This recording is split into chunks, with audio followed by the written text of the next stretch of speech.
ఢిల్లీలో car bomb పేలుడు నేపథ్యంలో చట్టవిరుద్ధ కార్యకలాపాల చట్టం ఉపా కింద అభియోగాలు ఎదుర్కొంటున్న వైద్యులు ముజఫర్ అహ్మద్, ఆదిల్ అహ్మద్, ముజమ్మిల్ షాహీన్లను జాతీయ వైద్య రిజిస్టర్ నుంచి తొలగించారు.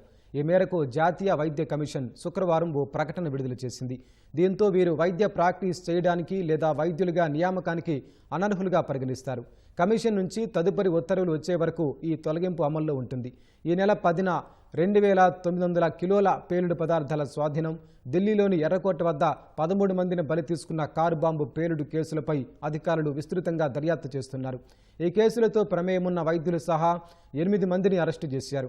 ఆరోపణలు ఎదుర్కొంటున్న 4 డాక్టర్ల తీరు వైద్య వృత్తికి సంబంధించిన నైతిక విలువలు, నిబద్ధతకు అనుగుణంగా లేదని ప్రాథమికంగా గుర్తించామని జాతీయ వైద్య కమిషన్ పేర్కొంది. ఈ 4 వైద్య రిజిస్ట్రేషన్ను నిలిపివేయాలని జమ్మూ కాశ్మీర్ మెడికల్ కౌన్సిల్ను ఇప్పటికే ఆదేశించినట్టు తెలిపింది.